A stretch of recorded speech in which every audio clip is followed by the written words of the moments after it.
Hello friends, Chanakya अकादमी में आप सभी को अश्विनी सर का नमस्कार। आज एक बहुत ही महत्वपूर्ण चैप्टर पढ़ने जा रहे हैं, मौर्य साम्राज्य। मौर्य साम्राज्य जिसे भारत का प्रथम अखिल भारतीय साम्राज्य कहा जाता है। मौर्य साम्राज्य को हम दो पार्ट में पढ़ेंगे। ये पहला पार्ट होगा कि मौर्य साम्राज्य या राजवंश के इतिहास जानने के स्रोत क्या है, मीन्स ऐतिहासिक स्रोत। लेकिन ध्यान रखेंगे कि मौर्य साम्राज्य की स्थापना के बाद भारत की इतिहास का तिथि क्रम सुनिश्चित हो गया। मौर्यों के पूर्व ऐतिहासिक तिथियों पर विवाद था, विवादास्पद था, किंतु मौर्य साम्राज्य की स्थापना के बाद यह विवाद समाप्त हो गया। क्यों? क्योंकि चंद्रगुप्त मौर्य के समकालीन सिकंदर का उत्तराधिकारी सेल्यूकस था और चंद्रगुप्त के दरबार में उसने मेगास्थनीज को राजदूत नियुक्त किया था, जिसकी कृति इंडिका है और यह 6 वर्ष तक भारत में राजदूत रहा। इसके अलावा चंद्रगुप्त के पुत्र बिंदुसार के समकालीन सीरिया के शासक एंटियोकस ने अपना दूत डायमेकस को भेजा था और समकालीन मिस्र शासक टालमी द्वितीय ने डायोनिसस को भेजा था। इसी तरह अशोक के 13वें शिलालेख में समकालीन कुछ विदेशी राजाओं का उल्लेख है। तो हम कह सकते हैं कि मौर्यों के पूर्व जो विवादास्पद तिथि क्रम सुनिश्चित नहीं हुआ था वो अब समाप्त हो गया और भारत का एक क्रोनोलॉजी ऑर्डर, एक तिथि क्रम सुनिश्चित हो गया। इन मौर्यों ने भारत के अल्पतंत्रों और गणतंत्रों को उन्मूलन कर दिया, छोटे छोटे राज्यों को समाप्त कर दिया और आर्य और तथा अनार्य के बीच की दीवार जो वैदिक काल से चली आ रही थी उसको उन्मूलन कर दिया, उसको समाप्त कर दिया और लॉ ऑफ इक्विटी मीन्स समता का कानून लागू किया कि सभी समान है, कोई उच्च नीच वर्ग नहीं है। ये एक युग परिवर्तनकारी घटना थी मौर्य साम्राज्य की स्थापना। अब इसी मौर्य साम्राज्य के इतिहास जानने के हम स्रोतों का अध्ययन करेंगे तो ध्यान रखेंगे कि इतना स्रोत कभी नहीं मिलता। किसी राजवंश के इतिहास जानने का इतना स्रोत नहीं मिलता जितना मौर्यों के बारे में इतिहास का स्रोत मिलता है। सबसे पहले देखेंगे साहित्यिक स्रोतों में। साहित्यिक स्रोत, साहित्य स्रोत के अंतर्गत सबसे महत्वपूर्ण और प्रमाणित समकालीन ग्रंथ अर्थशास्त्र है। अर्थशास्त्र है जिसकी रचना चंद्रगुप्त मौर्य के प्रधानमंत्री कौटिल्य, विष्णुगुप्त, इन्हीं का नाम चाणक्य भी था। तो अर्थशास्त्र की रचना चाणक्य या विष्णुगुप्त या कौटिल्य, तीनों उन्हीं का नाम है। चाणक्य ने क्या है, एक प्रश्न पूछता है कि अर्थशास्त्र का विषय क्या है, तो ध्यान रखेंगे कि यह राजनीतिक विषय है।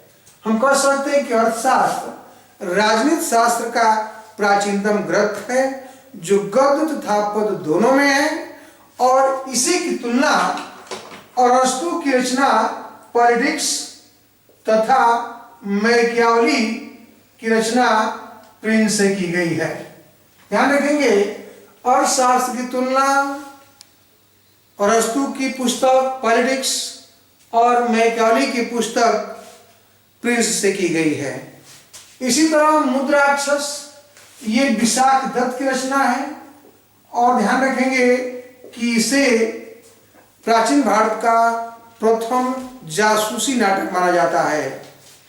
इसके अलावा बौद्ध और जैन ग्रंथ भी रहे हैं। बौद्ध ग्रंथ जैसे दिव्यावदान, अशोकावदान माला। अशोकावदान माला में बताया गया है कैसे उपगुप्त अशोक को उपदेश देते हैं। उसी तरह जैन ग्रंथ परशिष्टि पर्वन, ये भद्रबाहु कृष्णा कल्पसूत्र परशिष्टि पर्वन में चंद्रगुप्त मौर्य द्वारा अपने अंतिम समय राज्य त्याग करके जैन धर्म स्वीकार करने का बहुत ही रोचक वर्णन दिया गया है। उसके रचनाकार हैं हेमचंद्र और पुस्तक है परशिष्टि पर्वन। तो कह सकते हैं कि हिंदी ग्रंथ भी है, बौद्ध ग्रंथ भी है और जैन ग्रंथ भी है। एक अभी इसका उल्लेख किया था कि विदेशी स्रोत भी प्राप्त होते हैं, क्योंकि ये चंद्रगुप्त मौर्य ने सेल्यूकस, सिकंदर के उत्तराधिकारी सेल्यूकस को पराजित किया था और उसी से भारत की प्राकृतिक सीमा अर्थात अफगानिस्तान में हिंदुकुश को जो भारत की प्राकृतिक सीमा है प्राप्त किया था और उसकी पुत्री हेलेना या कार्नेलियस से विवाह किया था। सेल्यूकस ने ये मेगास्थनीज को चंद्रगुप्त मौर्य के दरबार में एम्बेसडर राजदूत नियुक्त किया था, जो 6 वर्षों तक रहा।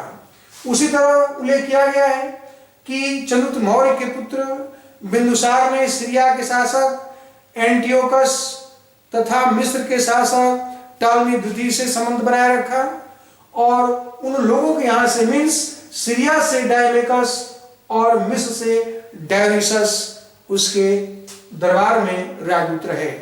अशोक की यहां तक बात है। अशोक के 13वें शिलालेख में भी विदेशी राजाओं का उल्लेख मिलता है। तो ये साहित्यिक साक्ष्य हुए, ये विदेशी साहित्य हुए और कुछ हम पुरातात्विक स्रोत भी देखते हैं। ध्यान रखेंगे कि पुरातात्विक स्रोतों में मृदभांड की बात आती है। तो मौर्य काल में जो मृदभांड पाए गए हैं उनका नाम है NBPW, जिसका पीरियड ये 600 BC से लेकर 200 BC तक है और इन्हें बोलते हैं northern black polished where. Northern black polished where यानी कि उत्तरी काली पॉलिश मृदभांड। ये पुरातात्विक स्रोत है। इसके पूर्व हम पढ़ चुके हैं कि वैदिक काल में जो मृदभांड पाए गए हैं ओसीपी थे। ओसीपी आकर क्लड पोट्री और बुद्ध काल में या उत्तर वैदिक काल में PGW और मौर्य काल में जो पाए गए हैं NBPW, northern black polished where. ये 3 मृदभांड हैं, इनको पूछा जाता है टाइमिंग से, ओसीपी, PGW और NBPW। ध्यान रखेंगे। और पुरातात्विक स्रोत के अंतर्गत ही हम मौर्य राजप्रसाद को रखते हैं। ध्यान रखेंगे कि मौर्य राजप्रसाद का अवशेष पटना की कुम्भरहार से मिला हुआ है। ये चंद्रगुप्त मौर्य ने लकड़ी का राजप्रसाद बनाया था, तो उसकी तुलना यूनानी इतिहासकारों ने सूसा और एक बतना के राजप्रसाद से की थी। और जब अशोक ने उसका विस्तार किया अर्थात 80 प्रस्तर स्तंभों पर खड़ा किया, तो फारसी से इतिहासकारों ने उसकी तुलना ये पर्सिपोलिस राजप्रसाद से की। लेकिन ध्यान रखेंगे कि पर्सिपोलिस हकमनी जो राजप्रसाद था वह मात्र 10 प्रस्तर स्तंभों पर था, जबकि अशोक का 80 प्रस्तर स्तंभों पर था। ध्यान रखेंगे कि इसी राजप्रसाद को देखकर चीनी यात्री फायान ने कहा था कि इसका निर्माण मनुष्यों ने ही बल्कि दैत्यों या देवदूतों ने किया हुआ है, जो प्रश्न पूछा जाता है। नेक्स्ट, जो मौर्यों के इतिहास जाने का सबसे महत्वपूर्ण स्रोत है वो है अभिलेखीय स्रोत। अभिलेखीय स्रोत, ध्यान रखेंगे कि अशोक पहला शासक था जिसने राज्यज्ञाओं को लिखकर शिलालेखों पर लिखकर जनता के समक्ष रखा। इसे ज्ञात होता है कि उस समय की साक्षरता बहुत अधिक थी। अंग्रेजों के पीरियड से बहुत ही अधिक थी उस समय की साक्षरता। और ध्यान रखेंगे कि अशोक के अभिलेख संपूर्ण भारतीय उपमहाद्वीप में पाए गए हैं और ये अभिलेख महत्वपूर्ण नगरों, महत्वपूर्ण धार्मिक स्थलों, महत्वपूर्ण व्यापारिक नगरों में स्थापित हैं। और अशोक के अभिलेखों का इतना महत्व है कि डी.आर. भंडारकर ने अशोक का इतिहास ही इन अभिलेखों के आधार पर लिखने का प्रयास किया।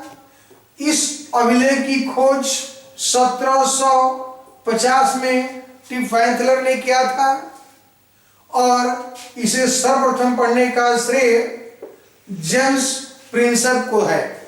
1837 में पहली बार जेम्स प्रिंसप ने अशोक के अभिलेखों को पढ़ा, किंतु देवानंपिय का तारतम्य उसने श्रीलंका के शासक तीस से कर डाला।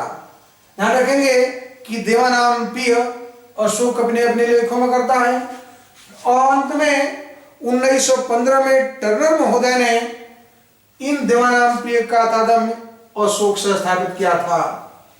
ध्यान रखेंगे कि पूछा गया है कि अशोक के अभिलेख कितनी भाषाओं में है, कितनी लिपियों में है, तो अशोक के अभिलेख 3 भाषाओं में है, प्राकृत, आरामीक और ग्रीक। प्राकृत, आरामीक और ग्रीक तथा 4 लिपियों में है, ब्राह्मी, खरोष्टी, आरामीक और ग्रीक। इसको याद रखेंगे, प्रश्न पूछा जाता है। ये प्राकृत भाषा का ही ब्राह्मी लेख है, आरामीक का से ही ये खरोष्टी लिपि है। ये अभिलेख 5 प्रकार के पाए जाते हैं। पहला है बृहद शिलालेख। बृहद शिलालेख कोई लेख न होकर ये 14 लेखों का एक समूह है जो भारत और भारतीय महाद्वीप के 8 स्थानों से प्राप्त होता है। इसमें धौली, जौगढ़, कलसी, एरागुड़ी, गिरनार, लेकिन इन 2 शाहबाजगढ़ी और मानसेहरा ये पाकिस्तान के पेशावर में शाहबाजगढ़ी, हजारा, मानसेहरा अभिलेख है और ये दोनों के दोनों खरोष्टी लिपि में है, जबकि शेष बृहद शिलालेख ब्राह्मी लिपि में है। लघु शिलालेख, ध्यान रखेंगे कि अब 13 स्थलों से प्राप्त हुए हैं और भाब्रू राजस्थान से प्राप्त लघु शिलालेख में पहली बार अशोक अपने आप को मगध का सम्राट कहता है और यही अभिलेख उसे बौद्ध भी प्रमाणित करता है। नेक्स्ट स्तंभ लेख, यह 7 लेखों का समूह है जो 6 स्थानों से पाया गया है, चंपारण, इलाहाबाद, दिल्ली टोपरा, दिल्ली मेरठ। चंपारण में 3 जगह से, लौरिया राज, लौरिया नंदनगढ़ और रामपुरवा से पाया गया है। ये दिल्ली टोपरा और दिल्ली मेरठ को जानते होंगे। ये टोपरा ये पंजाब के अंबाला में है। ये फिरोज तुगलक ने इसे टोपरा और मेरठ से दिल्ली लाकर स्थापित किया था, इसको बोलते हैं दिल्ली टोपरा और दिल्ली मेरठ। नेक्स्ट लघु स्तंभ लेख, जिसमें राज की घोषणाएं हैं जो सारनाथ, सांची, कौशाम्बी आदि से मिला हुआ है। ध्यान रखेंगे कि कौशाम्बी अभिलेख को रानी अभिलेख भी कहते हैं क्योंकि